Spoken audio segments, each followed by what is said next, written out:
उपस्थित सर्व मान्यवर महानुभाव आणि माझा बीजीआय परिवार, नमन, वंदन, अभिवादन, जय श्रीराम.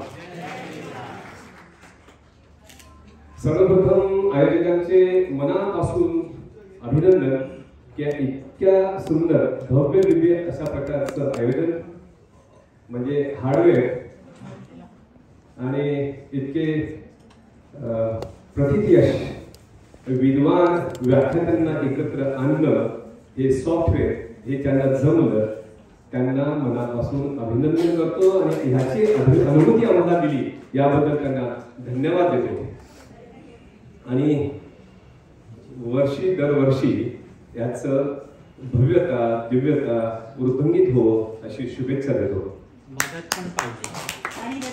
मदत पण पाहिजे ती कायमच असते. खरं तर मी मागच्या काही दिवसांपासून पुण्यात होतो.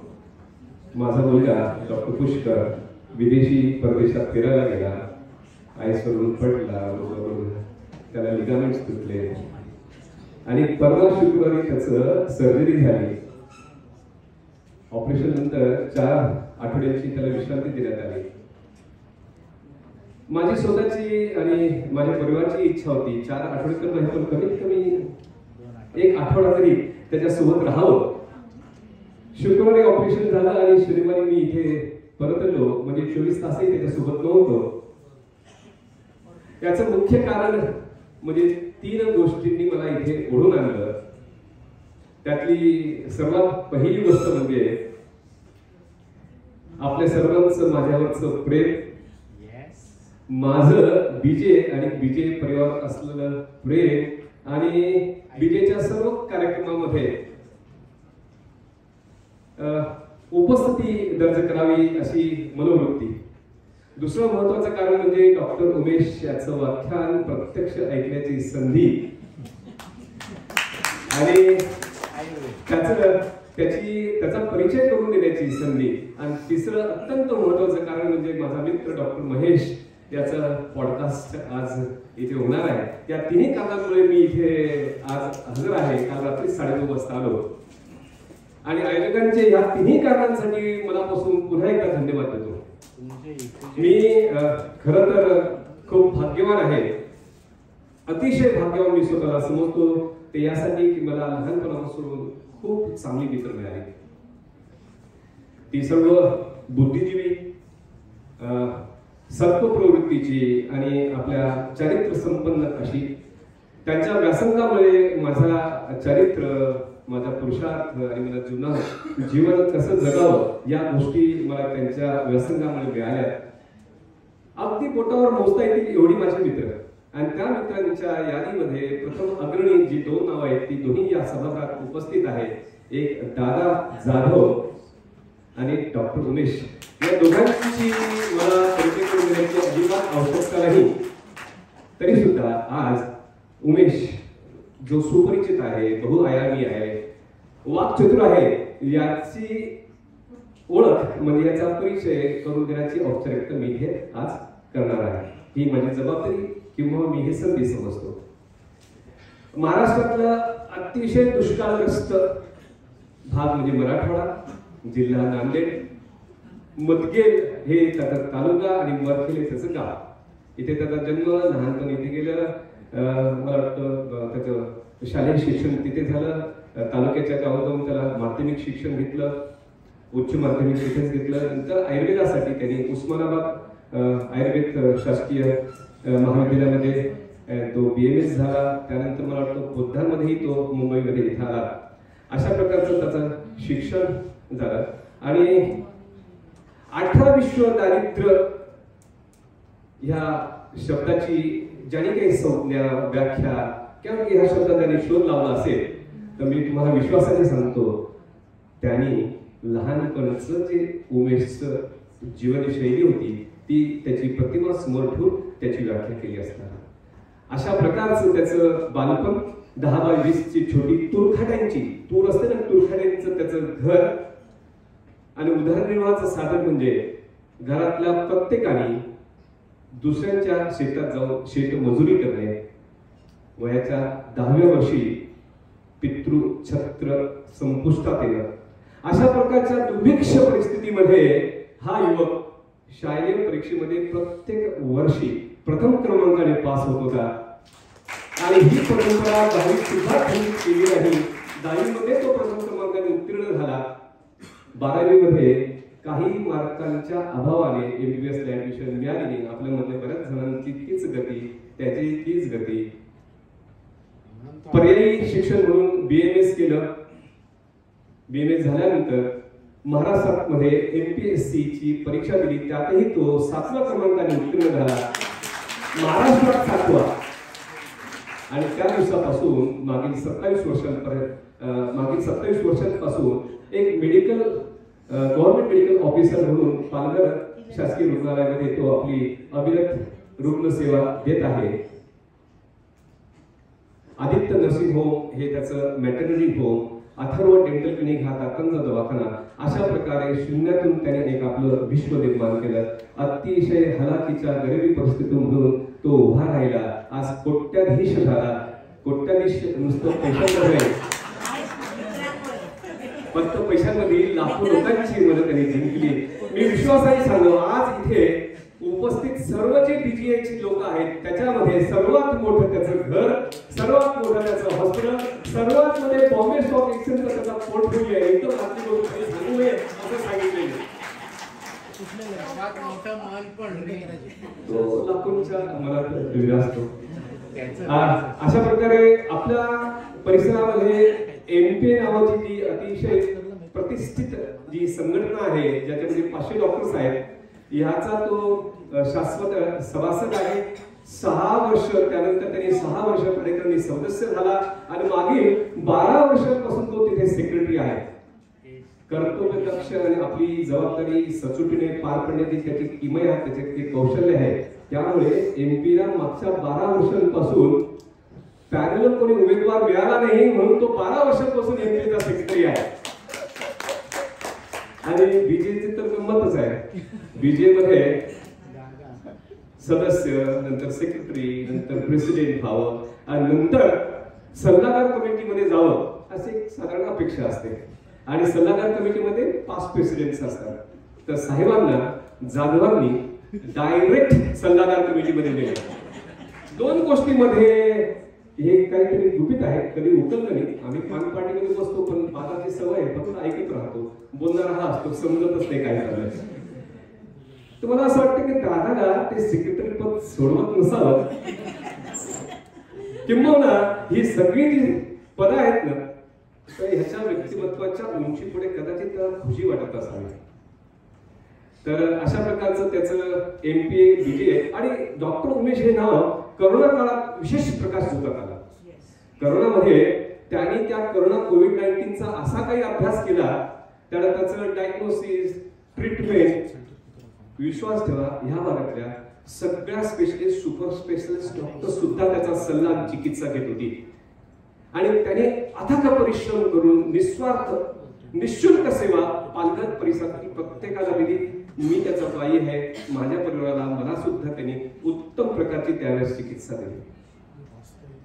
आणि सलग 6 महिने तो आपल्या घरी गेला नाही.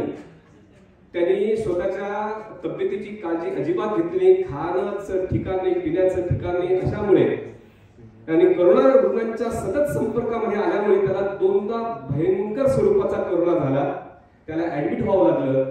परंतु ईश्वरची साथ, ईश्वराच्या इच्छेने आणि आपल्या सर्व लोकांच्या त्याचे लाभान्वित झालेले त्या सगळ्यांच्या आशीर्वादाने तो त्यातून बाहेर निघाला. अशा प्रकारचा हा डॉक्टर उमेश मॅडम नगराध्यक्ष आहात. मी हे सांगू इच्छितो की जर पालघर नगर परिषदेने पालघर रत्न नावाचं जर काही पुरस्कार जर देण्याचं ठरवलं, तर मला वाटतं एक मोठा आहे डॉक्टर उमेश कुलकर्णी यांचं नाव पुढे येईल. या विचाराला मी पुरस्कृत सुद्धा करेन, अनुमोदित सुद्धा करेन. एकच मिनिट लास्टला. तर अशा प्रकारचं त्याचं आणि आता सगळ्यात मोठं जे खुबी हे सांगतो, त्याचा वाक्चातुर्य आणि त्याचा विविध विषयांचा जो गाढा अभ्यास आहे त्यामुळे ह्या भागामध्ये प्रत्येक शाळेमध्ये, कॉलेजेसमध्ये, सरकारी संस्थांमध्ये, निमसरकारी संस्थांमध्ये आणि खाजगी संस्थांमध्ये ह्याला विशेष निमंत्रित केले जाते. आणि मला असं वाटतं की या अनुषंगाने आपण सगळेजण त्याची व्याख्यान ऐकण्यासाठी खूप आतुर असणार. तर मी अधिक वेळ न घेता डॉक्टर उमेश मानेवित्रे यांना विनंती करतो की त्यांनी पुढे यावं आणि आपल्या वाकचातुर्याने सर्वांना मंत्रमुग्ध करावं, सगळ्यांचं ज्ञान वृद्धिंगत करावं, सगळ्या उपस्थितांना कर्णवृंदांना आपल्या ज्ञानगंगेने संतृप्त करावं अशी विनंती. आणि जर तुम्हाला असं वाटलं ह्याच्या भाषणानंतर की ह्याने आपल्या हृदयाला हात घातला आहे, तर विनंती करेन की आपण आपल्या जागेवर उभे राहू. भाषणानंतर जोरदार टाळ्यांनी त्याला मानवंदना देऊया. धन्यवाद. धन्यवाद डॉक्टर झंवर सर. आपल्या उत्कृष्ट शैलीमध्ये माझा स्तुती आणि गौरवपूर्ण जो परिचय दिला त्याबद्दल मी धन्यवाद. स्तुती करण्यासाठी मोठं मन लागते. डॉक्टर झंवरकडे नुसती धनाची श्रीमंती नाही तर मनाची सुद्धा श्रीमंती आहे. त्यामुळे तो एवढा माझ्या छोट्या माणसाची स्तुती केला.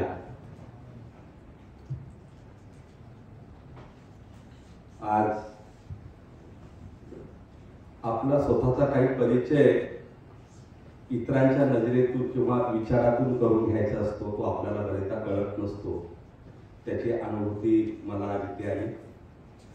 मी दिगंबर झंवरच्या नजरेतून आणि विचारातून मी माझा परिचय इथे जाणून घेतला. धन्यवाद पुनश्च एकदा दिगंबर झंवर. बीजीकॉन 2025 ह्याची सर्व कार्यकारिणी, BGA ते सर्वेसर्वा नगराध्यक्ष मॅडम उज्ज्वला काळे, दादा जाधव त्याची कार्यकारिणी आणि आपले पितामह भीष्म दाता कुठे होते आता, विजय दातार, महंतेश मठ. मी तर याला विजय दाताराचा कुंभमेळा मध्ये, कारण दातारानं घडवलेलं लावलेलं छोटं रोपट एवढं मोठं झालेलं आहे. तुम्ही सर्वांनी मला आज इथे व्याख्यान देण्यासाठी किंवा स्पीकर म्हणून मला संधी दिली. नुसती संधी नाही दिली तर एवढे मोठे व्याख्याते कोलाराडवरून आलेले आपले वैद्य सर, यश वेलणकर सर ज्यांची पुस्तकं वाचून मी थोडं बोलायला शिकलो, महेश चिटणीस ज्यांना आपण दूरदर्शनावर हॅलो डॉक्टर, माझा डॉक्टर म्हणून पाहतोय, अशा लोकांच्या संकलेमध्ये मला बसवलं गेलं. त्यामुळं मी आजचा माझा दिवस महेश, ज्या महेशला आपण टीव्ही दूरदर्शनवर बऱ्याच वर्षापासून पाहतोय, अशा दिग्गज लोकांच्या संकलेमध्ये मला व्याख्यान देण्यासाठी इथे बोलवलं. आणि ह्या सभागृहामध्ये कदाचित माझ्यापेक्षा बरेच उच्च विद्याविभूषित लोक, ज्याला वाचस्पती म्हणतो, MD ML झालेले आहेत. मी साधा पदवीधर आहे, अध्यापक सुद्धा नाही, आयुर्वेदाची प्रॅक्टिस पण करत नाही. अशा वेळी मला व्याख्यानाला इथे संधी दिली, त्याबद्दल मी बीजेकॉन आणि BGAचा खूप खूप आभारी आहे. या दादा जाधवने एक काम केले, की म्हणले की यावेळेस उमेशला आपण 1 तास देऊ म्हणे.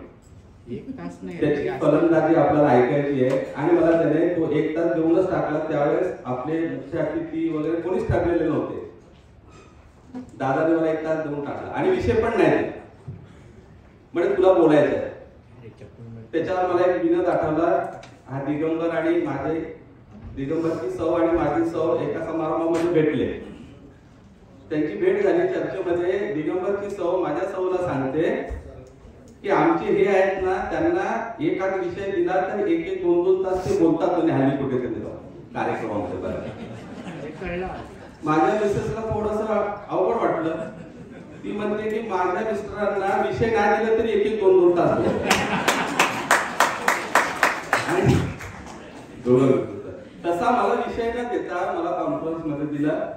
नंतर निलेश पाटलांनी मला एक विषय दिला मेडिकल सर्टिफिकेट. त्याला वाटलं की शासकीय अधिकारी आहे, मेडिकल सर्टिफिकेटवर छान. मग कर्मधर्म सर्वांना किंवा अपरिहार्य कारणास्तव डॉक्टर आदिती नाडकर्णी येऊ नाही शकल्या, म्हणून मला दुसरा टॉपिक भेटला इन्फर्टिलिटी. मी म्हणलं चला आपण ते पण आपण सोपस्कार करूया. असे मला 2 टॉपिक भेटले. चला आपण व्याख्यानाकडे वळूया. माझा पहिला टॉपिक आहे तो इन्फर्टिलिटी आणि दुसरा आहे तो मेडिकल सर्टिफिकेट दुपारून घेणार आहे. कोविड काळ तुम्ही सर्वांनी अनुभवलेला आहे आणि त्यावेळी शाळा महाविद्यालय बंद होते. ऑनलाईन एज्युकेशन नावाची एक प्रथा 1-1.5 वर्ष पाहिली. त्याच्यानंतर एक शिक्षण तज्ञाची एक मुलाखत मी पाहिली. त्या मुलाखतीमध्ये तो शिक्षण तज्ञ असा सांगतो की इंटरनेटच्या महाजालामध्ये ज्ञानाचा एवढा महापूर आहे, सोशल मीडियावर एवढा महापूर आहे की त्याला ज्ञान द्यायची आता फार आवश्यकता नाही राहिली. विद्यार्थ्यांना ज्ञान भरपूर आहे. तर अध्यापकांनी काय करावं तर संस्कार मूल्य शिकवा, सामाजिक भान शिकवा, कौटुंबिक जाणीव येऊ द्या, आपल्या जबाबदारीचं भान, आणि विशेष म्हणजे तो विद्यार्थी वाम मार्गाला लागणार नाही अशा प्रकारचं काहीतरी शिक्षण देण्याचं अध्यापकाची जबाबदारी आता वाढलेली आहे. अशा प्रकारचे त्यांनी मत व्यक्त केलं, मला आवडलं. आणि ह्या विषयाची जेव्हा इन्फर्टिलिटीची मी मांडणी करत होतो त्यावेळेस मी पण इंटरनेटवर पाहिलं अरे हो महापूर आहे इन्फर्टिलिटीवर, प्रचंड नॉलेज आहे. त्या पीपीटी कन्फ्युज झाला, आता बोलायचं काय. आणि मग मला ते शिक्षण तज्ञाचं मत आठवलं की इन्फर्टिलिटीचं ज्ञान मी तर तुम्हाला कंटेंट मध्ये देणारच आहे, परंतु त्यासोबत त्याच्यासोबतची एक सामाजिक जाणीवा, हा विषयाची समाजातली गंभीरता, गांभीर्य आणि आपली एक जनरल प्रॅक्टिस म्हणून आपण किती संवेदनशील त्यांच्याकडे बघण्याचा दृष्टिकोन हा बदलला पाहिजे. त्या विषयाची जोपर्यंत आपण एक साथ होत नाही, तो विषय आत्मसात करत नाही, तोपर्यंत इन्फर्टिलिटी हा विषय जनरल प्रॅक्टिशनर पर्यंत जाणार नाही. असा विषय माझ्या मनात आला. त्या विषयाचं गांभीर्य समाजातलं आणि संवेदनशीलता सांगण्यासाठी मी 2 सत्यकथा सांगतो, नंतर माझ्या कंटेंटला सुरू करतो. पहिली सत्यकथा अशी आहे, म्हणजे एक छोटंसं गाव आहे, 35-40 वर्षापूर्वी एका दाम्पत्याचे विवाह होते आणि गावामध्ये जेव्हा 1-2 वर्षामध्ये मुलबाळ नाही झालं की त्याच्या पुनर्विवाहाची चर्चा होणं एक सर्रास काम असेल आणि त्या दाम्पत्याचा पुनर्विवाह करण्याचा घाट घातला जातो त्यांच्या घरामध्ये आणि 3ऱ्या वर्षी त्याचा पुनर्विवाह होते. आणि मग त्या 2 पत्नीचं न जमल्यामुळे पहिली पत्नी विभक्त होते आणि दुसरीकडे जाते. ती दुसरीकडे एका विवाहित पुरुषाशी विवाह करते ज्याला ऑलरेडी 1-2 मुलं बाळ आहेत. 2 वर्षानंतर ती जी पहिली विभक्त पत्नी झाली तिला मुलं बाळ होतं, दुसऱ्या पत्नीला होत नाही. पुन्हा त्याचा 3रा पुनर्विवाह करण्याचा घाट घातला जातो, 3रा पुनर्विवाह केला जातो. 3 वर्षानंतर परिस्थिती जैसे थे, म्हणजे इथे मेल इन्फर्टिलिटी होती आणि बळी नाहक बळी दिला गेला ती दिसली आहे. म्हणजे समाजामध्ये जो संकेत आहे की बंधत्व, की त्याला वांझपणा हा फक्त स्त्रियांचीच असतो, पुरुषांचा नसतो. जेणेकरून डेमोग्राफी जर तुम्ही पाहिलात की 35 ते 40% ही मेल इन्फर्टिलिटी आहे. असा असताना समाजामध्ये स्त्रियांवर धक्का मारला जातो. दुसरी सत्यकथा अशी आहे की गडचिरोलीतल्या जंगलातली खूप रोमांचकारी ही सत्यकथा आहे. त्या जंगलामध्ये गरीब स्त्रियांचं रोजचं उदरनिर्वाहाचं साधन म्हणजे सुके लाकडे गोळा करणं, डिंक गोळा करणं, फळं गोळा करणं, वनौषधी गोळा करणं असं असते. तिथे काही वनाधिकारी कायद्याचा धाक दाखवून त्यांच्यावर बरेच अत्याचार करतात, त्यात लैंगिक अत्याचार सुद्धा होतात. असाच एक लैंगिक अत्याचार एका स्त्रीवर झाला आणि ह्याची वाच्यता बऱ्यापैकी होत नाही, पण तिने ती वाच्यता आपल्या घरी केली. घरी वाच्यता केल्यानंतर घरचे पण म्हणजे जाऊ दे, ते ऑफिसच लोक आपण काही करू शकत नाही. परंतु तिथे काम करणारे काही मानवाधिकार आणि स्त्रीवादी चळवळी NGOज असतात. त्यांना जेव्हा लक्षात आलं त्यांनी त्या कुटुंबाशी राजीमर्जी करून ती तक्रार पोलीस स्टेशनमध्ये दिली. पोलीस स्टेशनमध्ये जशी तक्रार गेली 15 दिवसानंतर तो वनाधिकारी पळाला. पोलिसांच्या अथक प्रयत्नानंतर त्याला 15 दिवसानंतर पकडले गेले, बेड्या घातले गेले आणि दोघांची वैद्यकीय तपासणी झाली. त्या वैद्यकीय तपासणीमध्ये असं निष्पन्न झालं की ती स्त्री गरोदर आहे. NGO आणि पोलीस अधिकारी खुश झाले, आपल्याला एव्हिडन्स भेटला आणि आता ही केस फाईल होणार, सक्सेस होणार. आणि जेव्हा त्या स्त्रीला सांगितलं गेलं तू प्रेग्नंट आहेस की तू दिवस राहिलेले आहेत, ती स्त्री किंचाळते, जोरात बेभान होते, मोठमोठ्याने ओरडते, जसं की उन्माद झालेला आहे. स्त्री कॉन्स्टेबल असते, तिला पकडतात, NGO असते पकडतात, काय कळत नाही एवढी बेभान का झाली. 5 मिनिटानंतर ती जेव्हा स्टेबल होते तेव्हा तिला सांगितलं जाते की काय झालं. तिची एकच उत्तर आहे की मला ही केस मागे घ्यायची, मला ही केस मागे घ्यायची आहे, मला पुढे चालवायचीच नाही. पण असं नाही, सगळे म्हणतात जेव्हा आता यश आपल्या हातात आलेले आहे, ही अशी बोलते आणि एकदा जर ती स्त्री केस मागे घ्यायची म्हणजे मागे घ्यावं, सगळे एकदम स्तब्ध होतात. आणि मग तिला पाणी वगैरे देऊन तिला जेव्हा समजवलं जाते, ती जी उत्तर देते ती सांगते, साहेब 20 वर्ष माझ्या लग्नाला झाले, 20 वर्षामध्ये मला मुलबाळ नाही झालं, 20 वर्ष मी वांजाडी मधून माझा नुसता मानसिक त्रास नाही केला गेला, तर प्रत्येक पाळीनंतर मला जळत्या निखाऱ्याने डाग दिलं जायचं पाठीवर, आणि ती आपला पदर वगैरे सगळं विवस्त्र होऊन दाखवते, पाठीवर एक जागा नाही की तिला डाग दिला नाही. पाळी येण्याच्या 5 दिवस अगोदर माझा जीव जायचा, पाळी आल्यानंतर मला डाग दिलं जायचं, मी 10 दिवस झोपायची नाही, एवढ्या मरण यात्रा मी सहन केलेल्या साहेब, हा माझ्यासाठी देव आहे. आणि मी माझ्या सासूला सांगू शकते की वांजाडी मी नाहीये, वांजाडी तुझा मुलगा आहे, आणि हे गर्भ मी आता ठेवणार आहे. आणि मी विभक्त होते. एक अशिक्षित अडाणी स्त्रियाची ही प्रतिक्रिया, अशी एक स्त्री समाजात नाही, लाखो स्त्रिया समाजात. म्हणून माझ्यासारखा एक संवेदनशील कवी आणि शायर, एक शायर म्हणतो, मुद्दतों के बाद भी खाली है मेरा दामन, मुद्दतों के बाद भी खाली है मेरा दामन, खिलखिला की हंसी नसीब ना हुई, बांझ की तानों से उभर गया मेरा जीवन, यूं लगता है कि जिंदगी नाकाम हो. माझं जीवन निरर्थक झालं, माझ्या जीवनाला काही अर्थ उरला नाही, आणि आयुष्यभर मी बांझ किंवा बांझ नावाचं एक उपाधी घेऊन फिरत होती. अशा प्रकारची संवेदनशील आणि सामाजिक समस्या समाजात असताना, जमाई राजा नावाचे एक चित्रपट आहे, त्याच्यामध्ये कादरखानचा एक संवाद आहे, तो डेमो करून सांगत असतो कि ये एप्पल है और ये चक्कू है, एप्पल को चक्कू पे मारो या चक्कू को एप्पल पे मारो, कटेगा एप्पल. आणि समाजामध्ये याची दाहकता फक्त स्त्रियांना भोगावं लागते, जेणेकरून त्यांचा कॉन्ट्रीब्युशन हा 40 ते 50% आहे. तर ही सामाजिक संवेदनशीलता आपल्या बघणार. आणि जेव्हा मी डेमोग्राफी तुम्हाला दाखवेल, त्यामध्ये 60% सक्सेस रेट हा नुसत्या साध्या मार्गदर्शनाने किंवा साध्या चिकित्सेने असताना सुद्धा, एवढा चांगला सक्सेस रेट असताना सुद्धा आपण त्या विषयाशी साधारण होत नाही. तो विषय आपला आहे असं समजत नाही, कोणाच्या स्पेशालिटीचा आहे असं समजतो. आणि इथे काळे मॅडम आहेत, फेरे मॅडम आहे, सीमा आहे, मंजिरी, धन, ह्या काहीचे मी फायली पाहतो, खूप चांगलं प्रॅक्टिस करतात, चांगले सक्सेस रेट आहे. परंतु मेल प्रॅक्टिशनरना असं वाटतच नाही की हा विषय आपला. तर सर्वांनी जर हा विषय घेतला आणि 60% चांगला सक्सेस रेट असताना आपण जर ह्याला सामाजिक समस्या म्हणून जर पाहिली, तर general practitioner, infertility for general practitioner हा जो टॉपिक मी आज तुम्हाला सांगणार आहे कंटेंट, तर तो आज सत्कारणी लागला असं मला या प्रसंगी वाटेल. आता आपण कंटेंटला सुरू जाऊया. पुरुषाच्या बाबतीत सुद्धा काही कमी नाहीये.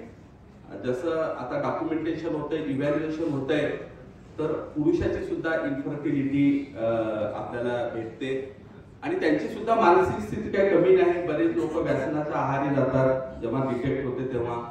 बरेच लोकांच्या आर्थिक जो शोषण झालेला असतो, आर्थिक भारामुळे ते बिलो पॉवर्टी लाईन मध्ये येतात. असे पण काही पुरुष आहेत की किसी को घर से निकलते ही मिल गई मंजिल, कुणाच्या तरी एका वर्षामध्ये लग्न झाल्या, 1 वर्षामध्ये मुलबाळ होते. किसी को घर से निकलते ही मिल गई मंजिल, कोई हमारी तरह उम्र भर सफर में रहा. कोणीतरी उम्रभर अशी ट्रीटमेंट घेऊन फिरत असतो. आजची समाजाची जी आज एक समस्या आहे, सामाजिक समस्या म्हणून ह्या विषयाकडे तुम्ही जर गांभीर्याने पाहिलात तर ही 60% सक्सेस रेट असणारा जो सामाजिक आजार आहे, हा काही शारीरिक आजार नाही, हा सामाजिक आजार आहे. आणि त्या दाम्पत्याला जे भोगावं लागतो, सबसे बडा रोग क्या कहेंगे लोक त्यांना खूप बोलत असतात. कित्येक तरी शुभप्रसंगी त्या स्त्रीला प्रवेश दिला जात नाही, तिला तर शुभ कार्यामध्ये हस्तक्षेप केला देत नाही. जेव्हा तुम्ही त्या पेशंटशी किंवा त्या रुग्णांशी जेव्हा तुम्ही संवाद साधाल त्यावेळेस ही संवेदनशील बाब तुमच्या लक्षात येईल. What is infertility? तर 1 वर्ष लग्न झाल्यानंतर अनप्रोटेक्टेड सेक्स केल्यानंतर सुद्धा जर त्याला मुलबाळ होत नाही तर you should define as infertility. Next types मध्ये तुम्हाला प्रायमरी इन्फर्टिलिटी आणि सेकंडरी इन्फर्टिलिटी. प्रायमरी इन्फर्टिलिटी म्हणजे एकदाही ती कन्सिव्ह झाली नाही, दॅट इज अ प्रायमरी. पण एक मुलबाळ आहे, दुसरं होत नाही किंवा मल्टिपल मिसकॅरेज झाले असतील तर that is called as a secondary infertility. Next, but it should be documented. What is गर्भधारणा? हजारो वर्षापूर्वी शुक्र शोणित जीव संयोगे तू खली कुक्षी गते गर्भ संज्ञा. म्हणजे शुक्र आणि शोणित, ओव्हम आणि स्पर्म ह्या दोघांच्या नुसत्या कॉम्बिनेशन नाही, त्याच्यात जीव प्रवेश करायला पाहिजे, जीव संयोग आहे, त्याच्याशिवाय ते गर्भ नाही. तर आपण बघतो त्याला कार्डियक ऍक्टिव्हिटी आली नाही, फ्लायटेड ओव्हम वगैरे अशी परिस्थिती येते. आयुर्वेदाला माहिती होतं की त्याच्यात जीव संयोग्य झाल्याशिवाय त्याला गर्भसंज्ञा म्हणायची नाहीये. नेक्स्ट, गर्भधारण होण्यासाठी आवश्यक असणाऱ्या बाबी, त्याचे the requirement of the conception आपल्यामध्ये खूप सुंदर सांगितलेलं आहे. त्या काळामध्ये ऋतू क्षेत्र अंबू बीजाणं सामान्यात अंकुरो येतात, म्हणजे 4 गोष्टीची आवश्यकता असते. इंग्लिश मधलं तुम्ही वाचा, मी आयुर्वेदिक सांगतो. ऋतू, क्षेत्र, अंबू बीज, ह्या 4 गोष्टीच्या शिवाय गर्भधारणा होऊ शकत नाही, हे आयुर्वेदाला सांगितलेलं आहे. बाकी इंग्लिशचं तुम्ही बघा. नेक्स्ट, जर तुम्ही ऋतू हा घटक जर आपण घेतलो तर ऋतू हा फिमेलचा आणि ऋतू हा मेलचा. तर ऋतू येण्यासाठी जो लागतो मेनार, मेनुस्ट्रेशन, ओव्हुलेशन, म्हणजे मासिक पाळी जेव्हा आपण इतिहास घेत असताना पूर्वी 13-14 वर्षी यायची, आता 9-10, 11व्या वर्षी रितसर मेनार सुरू होतो. मेनुस्ट्रेशन सायकलची हिस्ट्री घेत असताना तुम्हाला ते रेग्युलर आहे का, किती फ्लो आहे, डिस्मोनियर आहे का, अशी आपण हिस्ट्री घेतो. आणि ओव्हुलेशन म्हणजे जे आपले बीज धारण, ज्याला फॉलिकल स्टडी म्हणतो, तो होतो का, हा फिमेल ऋतुकाळ आहे, ते पाहत असताना सेकंडरी सेक्स कॅरेक्टर्स वगैरे आलेले आहेत का, ह्या सगळ्या गोष्टी सीटी स्कॅन, हार्मोनल ऍसे करून जर त्याला ऋतुकाळ येत नसेल, ओव्हुलेशन होत नसेल तर ह्या सगळ्या परीक्षण तुम्हाला करायचं आहे. Next, sperm formation, erection, ejaculation आहे का, त्याच्यामध्ये सुद्धा सेकंडरी सेक्स कॅरेक्टर, प्रेमॅटरी रिफ्लेक्स आहे का, डेव्हलपमेंट वगैरे झालेली आहे का, हे सगळं इव्हॅल्युएशन मध्ये तुम्हाला सगळं बघत जायचं आहे. आणि काय असेल तर काउन्सिलिंग करा, सायकॅट्रिक रेफरन्स द्या, एंडोक्राइन इव्हॅल्युएशन आहे आणि त्याच्यासाठी आवश्यक असणारे काही इन्व्हेस्टिगेशन तुम्हाला मेल ऋतुकाळ तयार झालेला आहे की नाही हे पाहायचं आहे. कारण कबीराने एक दोहा सांगितलेला आहे, धीरे धीरे रे मना धीरज से सब होवे, माली सीचे सौगडा ऋतू आहे फल होय. तो ऋतुकाळ आल्याशिवाय फळ येत नाही असं कबीराने सांगितलेलं आहे. नेक्स्ट, मग ऋतू झाल्यानंतर जो क्षेत्र आहे, एका बीज अंकुरण्यासाठी सुपीक जमीन लागत असते, फर्टाईल लँड लागत असतो.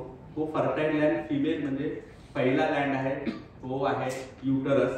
मग युटरस आपण पाहत असताना त्याला काही आजार नाही का, एंडोमेट्रायसिस, ॲडिनोमायसिस, टीबी, सीए युटरस, फायब्रॉइड वगैरे नाही का, ह्या सगळ्या परीक्षण केल्या जातात. मग पॉलिप्स आहे, बायकॉर्पोरेट युटरस आहे का, आशरमन सिंड्रोम आहे का, युटराइन हायपोप्लासिया आहे का, सर्व्हिक्सला बल्गी आहे, सीए आहे का, ह्या सगळ्या तपासण्या तुम्हाला युटरस या क्षेत्रामध्ये तुम्हाला करून घ्यायचं आहे. बायकार्बोनेट युटरस मध्ये तुम्हाला युटरस मध्ये 2 स्टेज झाला जातो, पुढच्या एचएनजी मध्ये तुम्हाला भेटेल. आशरमन मध्ये 2 एंडोमेट्रियम जे आहेत एकमेकाला चिटकलेले असतात, त्याच्यामध्ये गर्भधारणा राहू शकत नाही, हे इव्हॅल्युएशन करायचं. नेक्स्ट, दुसरं फिमेल मध्ये युटरस झाल्यानंतर ओव्हरी आहे, फॉलोपियन ट्यूब आहे. ओव्हरी मध्ये तुम्हाला पीसीओडी आहे का, ओरियन सिस्ट आहे का, ovarian mass, tubo ovarian mass, adhesions due to the previous काही सर्जरी वगैरे झालेले आहेत का, हे पाहायचं आहे. ट्यूब मध्ये blockage of the tube, absent tube, adhesions due to the pelvis, genital TB आणि endometriosis. ह्या सगळ्या गोष्टी तुम्हाला फिमेल क्षेत्रामध्ये युटरस, फॉलोपियन ट्यूब आणि ओव्हरी ह्या सगळ्या पाहून घ्यायचे. नेक्स्ट, या HSGच्या दिलेल्या हे तुम्हाला बायकर्नेट युटरस भेटेल. ती नॉर्मल HSG आहे. ह्या सगळ्या तपासण्या रेडिओलॉजिकल आपल्या पार्लरमध्ये उपलब्ध आहेत. नेक्स्ट, मेल क्षेत्रामध्ये तुम्हाला स्क्रॉटम, टेस्टिस, वास डिफरन्स, पेनिस ह्या सगळ्या गोष्टी बघून घ्यायच्या. मग त्याच्यामध्ये अनडिसेंडेड टेस्टिस आहे का, स्मॉल आहे का, हायड्रोसिल व्हॅरिकोसिल आहे का, त्याला ट्रॉमा वगैरे, हिस्ट्री ऑफ मम्स आहे का, हायपोस्पिडेसिस, इपिडायडोमायटिस ह्या सगळ्या गोष्टी आहेत का पाहून घेणं फार महत्त्वाचं आहे. त्याच्यासाठी semen analysis, USG scrotum, trans USG for duct obstruction, vas मध्ये काय शुक्राश्मरी वगैरे असं काय असेल का हे पाहून घेणं. आणि स्पर्म्स मध्ये जर अब्नॉर्मल असेल तर DNA फ्रॅगमेंटेशन, कॅरिओटायपिंग हे सगळे इव्हॅल्युएशन आपल्याला मेल क्षेत्रामध्ये करून घ्यायचे आहे. नेक्स्ट, आंबू हा घटक म्हणजे ऋतुकाळ येण्यापासून तुमच्या शरीराचे पोषक घटक कसं झालेले आहे. कारण काय तो जो न्याय आहे, शिरदधी न्याय तुम्ही शिकला असेल. रस, रक्त, मांस, मेद, अस्थि, मध्य, शुक्र. तर रसाचा जो पोषण आहे त्या धातूचं पोषण कसं होतंय हे आंबूमध्ये पाहिलं जाते. किंवा गर्भधारणा राहिल्यानंतर ते गर्भाचं पोषण कसं होतंय हे पाहण्यासाठी म्हणून त्याचा डाएट कसा आहे, ओबेसिटी कशी आहे, माल न्यूट्रिशन वगैरे, क्रश आहे का, अति सेवनामध्ये फॉलो झालेल्या. आज जर फिमेल PCOD पाहिला तर 60% तुम्हाला PCOD भेटते. आणि त्याचं कारण टाईप 2 डायबिटीस किंवा इन्सुलिन रेट झाल्याचं हे तुम्हाला ते स्थौल्यामध्ये भेटते. अति क्रश आहे का, स्लीप आणि एक्सरसाइज, स्ट्रेस या सगळ्या गोष्टीमध्ये आपल्याला हे भेटते. आणि सगळ्यात महत्त्वाचं म्हणजे आंबू म्हणजे काय घेतो म्हणण्यापेक्षा आपण काय घेत नाही हे खूप महत्त्वाचं आहे. तर त्याच्यामध्ये तुम्हाला tobacco, alcohol, fast food, junk food आणि hot workplace, hot water bath, regular cycle आणि मोटार वगैरे हे चालवणं. आज मी सभागृहामध्ये विचारलं तर तंबाखूनं काय होतं तर 90% लोक सांगतील कॅन्सर होतो. नक्की कॅन्सर होईल तेव्हा होईल. पण त्याच्या अगोदर लवकर काय होणार असेल तर स्पर्मवर जो काउंट होतो, स्पर्म काउंट तो कमी होणं, ऑलिगोस्पर्मिया, टेरॅटोस्पर्मिया, बरोबर आहे की नाही, आजोस्पर्मिया ह्याचे जे अर्ली दुष्परिणाम होतात. आपल्या आयुर्वेदामध्ये सांगितलेलं आहे 4 पिंपली लवणवर्जिता. स्पेशली इन्फर्टिलिटी मध्ये स्पर्म्स काउंट बद्दल सांगितलं 4 पिंपली लवणवर्जिता.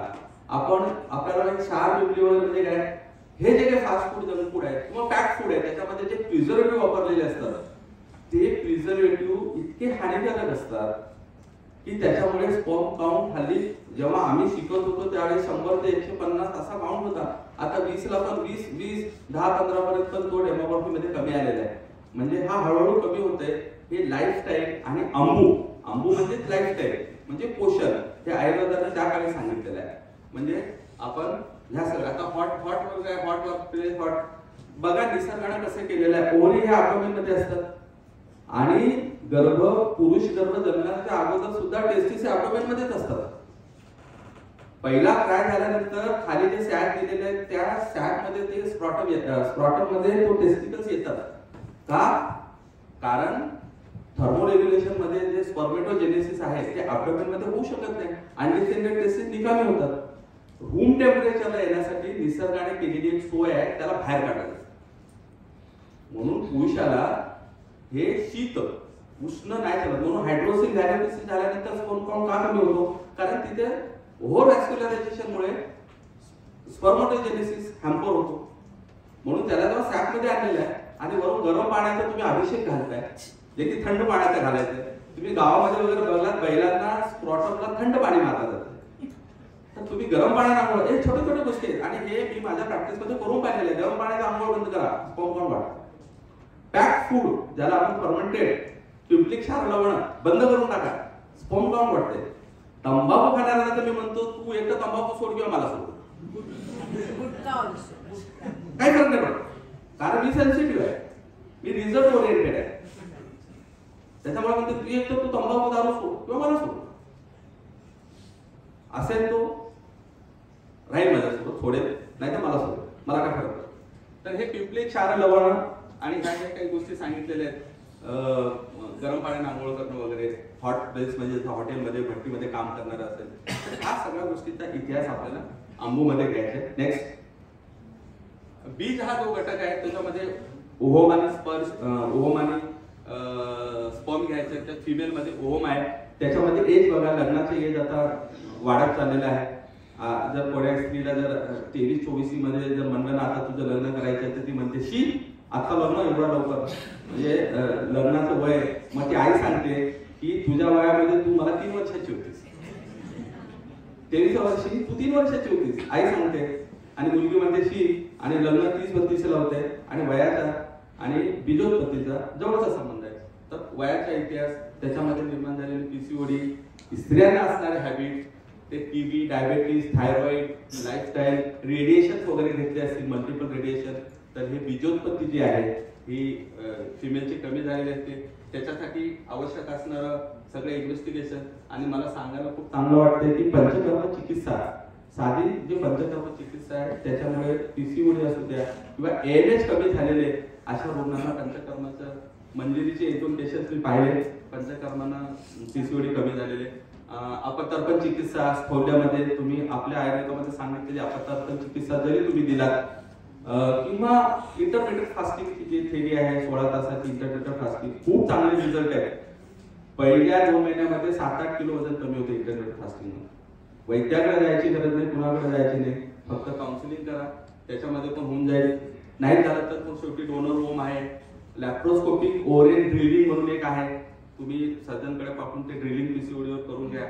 ओव्हरियन ट्रान्सप्लांटेशन सुद्धा, जसं हार्ट ट्रान्सप्लांट होतं तसं ओव्हरी सुद्धा ट्रान्सप्लांट होते. ही विविध चिकित्सा पद्धती आहेत, ते फिमेल बीज मध्ये आहे. नेक्स्ट, मेल बीज जे आहे ते स्पर्म मध्ये ऑलिगोस्पर्मिया, ओझोस्पर्मिया, स्टेनोस्पर्मिया, टेरेटोस्पर्मिया, हे सगळे हे तंबाखूजन्य वगैरे पदार्थ खाल्ल्यामुळे होतात. त्याचा इतिहास जर घेतला तर एज, ओबेसिटी, हॅबिट, एसटीडी किंवा स्पर्म ट्रान्सपोर्टेशन डिसऑर्डर्स जे आहेत ते disorder, endocrine disorder, psychiatric disorder. बरेचदा तर मला आहे ना इलेक्शन किंवा प्रीमॅच्युअर इजॅक्युलेशन साठी सायकॅट्रिक रेस्पॉन्स दिल्यानंतर करेक्ट झालेले बरेच पेशंट मी पाहिलेले, पाठवून द्यायचं त्यांच्याकडे तसं काय असेल तर. आणि त्याच्यासाठी असणारे टिसा, मिसा, पेसा हे सगळे सर्जिकल ट्रीटमेंट जे आहेत, sperm DNA fragmentation, donor sperm, psychiatric opinion आणि व्हेरिकोसिल, हायड्रोसिल वगैरे असेल तर सर्जिकल ट्रीटमेंट तुम्ही करून घ्या. 3 महिन्यामध्ये स्पर्म काउंट हा करेक्ट होतो. नेक्स्ट, हे सिमेन अनालिसिस आताचा सध्याचा करंट असा आहे. Next, approximate 50% of the couple will conceive after receiving the advice and simple treatment. तो आपला टार्गेट असला, आपला टार्गेट तोच आहे की सिंपल ट्रीटमेंट न होते. माझे असे मस्त अनुभव आहेत, विनोदात्मक अनुभव आहेत की जस्ट एक मुख्यमंत्र्याचा दौरा होता इथे भूमिपूजनाचा जिल्हाधिकारी कार्यालयाचा. तिथे एक मला पेशंट भेटला, माझ्या ओळखीचाच होता. साहब बोले की तुम ट्रीटमेंट देते हो, मुझे पता ही नहीं था, मेरे शादी को 10 साल हो गए. तर मी त्याला सहज सांगितलं की आपण घाईत असतो ना, महिना आहे, 2-3 दिन आला, कटवलं त्याला. तर साहब अभी तुम्ही महिना हो गया, 10-12 दिन हो गया. तर मी त्याला सांगितले काम कर, आजकाल परसो तू म्हणजे प्लॅनिंग प्रपोज ठेव, संबंध ठेव. पाळी आली 1 तारखेला तर ठीक आहे, नाहीतर 2 तारखेला आली काय, नाही आली काय, तू ये. तो आला आणि यूपीटी पॉझिटिव्ह 10 वर्षानंतर. फक्त सहज बोललो मी. आणि मग त्याने ट्रीटमेंट घेतली, त्याला मुलगा झाला आणि त्या मुलाला टोपण नाव त्याने मुख्यमंत्री ठेवलं. भेटले की सांगतो देखो साहेब आहे तुम्हाला मुख्यमंत्री. माझे मित्र डॉक्टर धमन सुरे इथे आलेले, ते खास एवढ्यासाठी आले की त्यांची पुतणी इथे ठाण्याला असते आणि तिला 3 वर्षाची इन्फर्टिलिटी होती. त्याला माहिती आहे की मी ट्रीटमेंट देतो. फोन करून मला सांगितलं की ते बघून मी म्हणलं पार्लरला पाठव. त्याची पुतणी, माझी पुतणी, काय मी घरी आलो, जेवायला वाढले, हिस्ट्री घेतली, आता टेलिफोनिक हे सगळे इन्व्हेस्टिगेशन मला पाठवा. व्हेरी नेक्स्ट मंथ ती पॉझिटिव्ह आणि तिला मुलगी झाली. त्याच्यासाठी तो खास इथे आलेला आहे. एक पेशंट तर मला आता थोड्या दिवसापूर्वी डिसेंबर मध्ये आला, माझ्या मुलीचं लग्न आहे आणि तुम्ही या. म्हणजे ठीक आहे, तुम्हाला कन्यादान पण करायचं आहे. मी म्हटलं मला कन्यादान का करायचं? नाही म्हणजे मला 10 वर्षाची इन्फर्टिलिटी होती, तुम्ही ट्रीट केली, ती मुलगी झाली, ती इतकी सौभाग्याची की माझी खूप घबराट झाली. तिच्या लग्नासाठी मी 60 लाख रुपये खर्च करतो, तुम्ही कन्यादान करा. मी म्हटलं नाही बाबा, कन्यादान तूच कर, मी येतो लग्नाला, असं कर. अशा साध्या ट्रीटमेंटनं जर एवढं पुण्यकर्म होत असेल, आपल्यामध्ये सांगितलं ना, क्वचित धर्म क्वचित मैत्री क्वचित कर्म अभ्यास क्वचित अर्थ क्वचित यश चिकित्सा नास्ती निष्फला. काही होत नाही, काही ना काही तुम्हाला मिळणार. पुण्यावर आशीर्वादावर भरोसा असेल, पॉझिटिव्ह फ्रिक्वेन्सीवर भरोसा असेल, तुम्ही करा, कामाला लागा. प्रत्येक वेळी तुम्हाला नॉलेजच पाहिजे. 27 वर्षापूर्वी मी सुरू केलं, मैं अकेला ही निकल पड़ा था जाने में मंजिल, लोग जुड़ते गए, कारवा बनता गया. माझ्यासोबत जे मेडिकल ऑफिसर होते त्यांनी पण काम सुरू केलं, थोडं शिकत, आणि हे आपल्याला सतत शिकत राहायचं. 27 वर्षापूर्वी रुबिन्स टेक्निक होती, आता लॅप्रोस्कोपिक आल्या, तर HHG आले. असं काही नाही, तुम्हाला सतत शिकत राहायचंय, सतत याच्यामध्ये अपडेट होत राहायचंय. एक चांगला इन्फर्टिलिटी कोणी असेल तर त्याची मैत्री करून घ्या, इतरांची फाईलचा अभ्यास करा, त्याच्यातून तुम्ही ह्याच्यामध्ये स्वारस्य घ्या. मला कोणी गुरु नव्हता, पण मी करत गेलो. हे सामाजिक समस्याचा मागोवा घेत गेल्यानंतर ह्याचे मला आता रिझल्ट भेटायला लागले, आणि कितीतरी रिझल्ट आहे पालघरमध्ये, भरपूर रिझल्ट आहे, आणि हे तुमच्या सोबत पण होऊ शकते. नेक्स्ट ट्रीटमेंट मध्ये ते पहिली ट्रीटमेंट आहे 3 महिने तुम्ही, नेक्स्ट 3 महिने तुम्ही नॅचरल जे ओव्हुलेशन पिरियड जे सांगितलेले आपल्याला 12 ते 14, हे 4 दिवसाचे ओव्हुलेशन पिरियड आहेत. मला ते सलमान खानचं गाणं ह्याच्यावर दिलेलं काही वाटतं, जीने के हे 4 दिन बाकी सब बेकार है.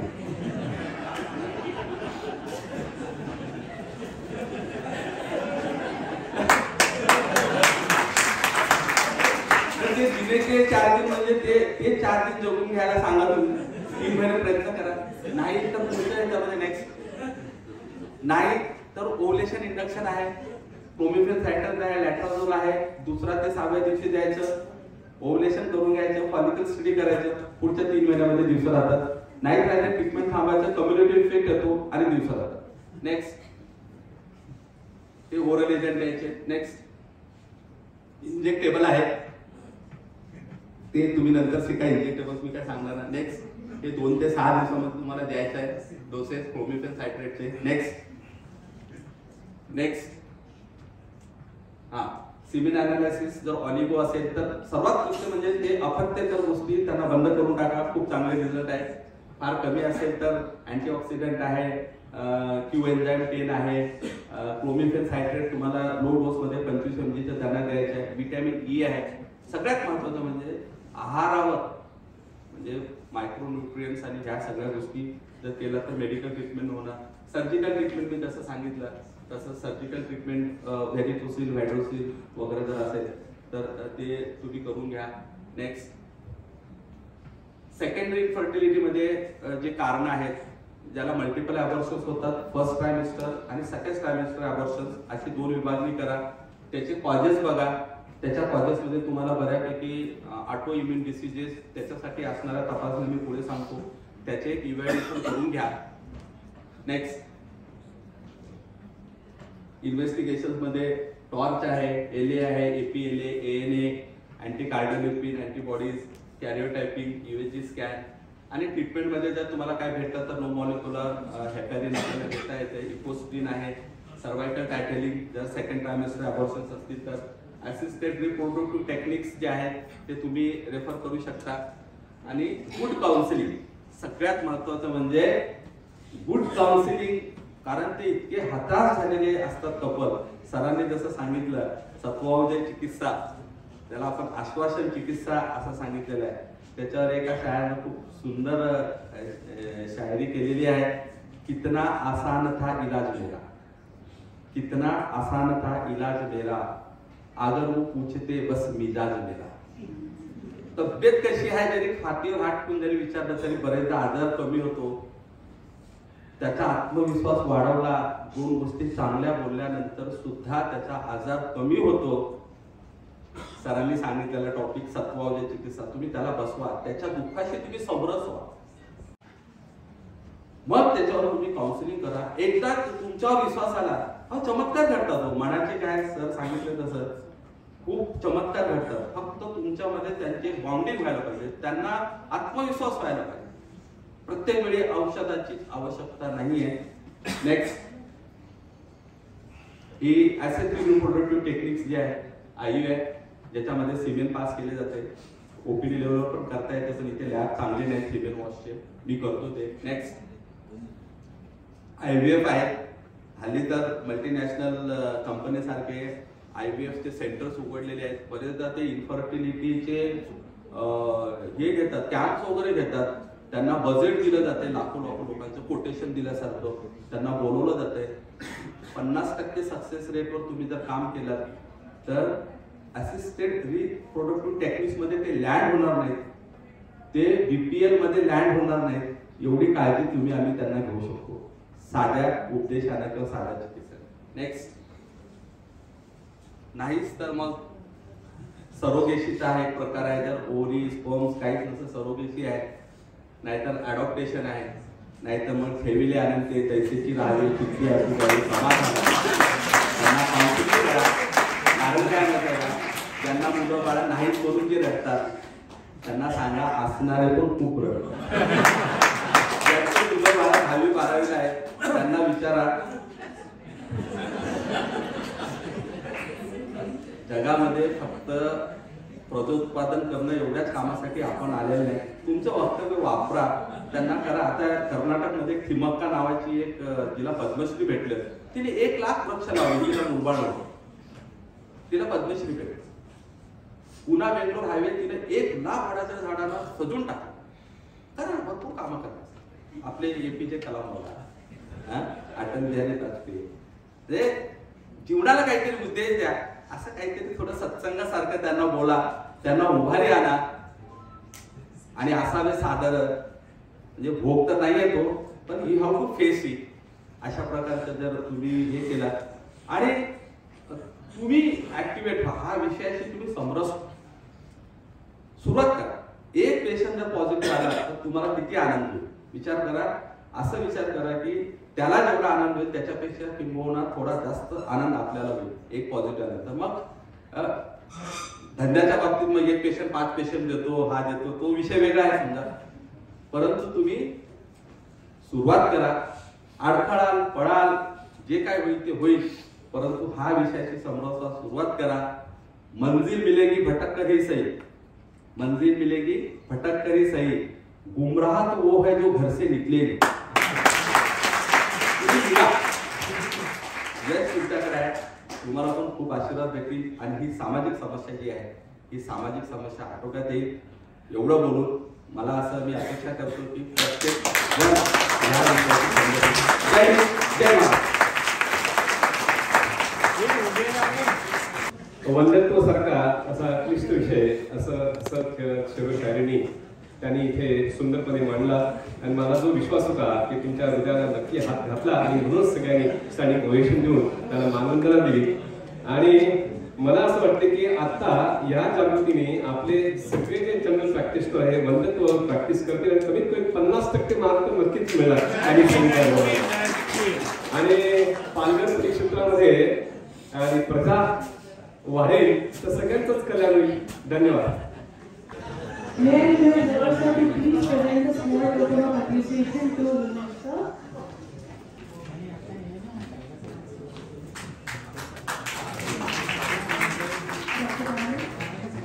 I request Dr. Jani Yadav from the PHC to please hand over a token of appreciation to Dr. Dilawar sir.